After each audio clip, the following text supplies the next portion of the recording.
महाविकास आघाडीचं जनसुरक्षा विधेयकाविरोधात आज राज्यव्यापी आंदोलन. शिवसेना भवनासमोर बॅनर्स. राज्यातील सर्व तालुका आणि जिल्हा स्तरावर आंदोलन होणार. भाजप मुंबई महापालिकेचं रणशिंग फुंकणार. 16 सप्टेंबरला मुंबई भाजपकडून विजयी संकल्प मेळावा. या मेळाव्यामध्ये फडणवीस भाजप पदाधिकाऱ्यांना मार्गदर्शन करणार. मुख्यमंत्री फडणवीस आज नाशिक दौऱ्यावर. सेंट्रल पॉवर रिसर्च इन्स्टिट्यूटच्या लॅबचं उद्घाटन करणार.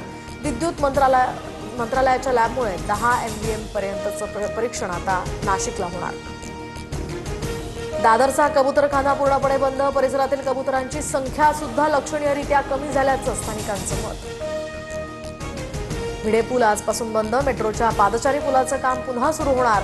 मात्र नदीपात्रातील रस्ता वाहतुकीसाठी खुला असणार. शेत रस्त्यांसाठी बावनकुळेंकडून मुख्यमंत्री बळीराजा पाणंद रस्ते योजनेची घोषणा. शेतीमधील वाहतुकीची समस्या सोडवणार. CSR फंडातून निधी उपलब्ध करणार. 15 सप्टेंबरपासून UPIचे नियम बदलणार. मोठ्या पेमेंटची मर्यादा आता वाढवली. एकाच व्यवहारात लाखो रुपयांचं पेमेंट शक्य होणार.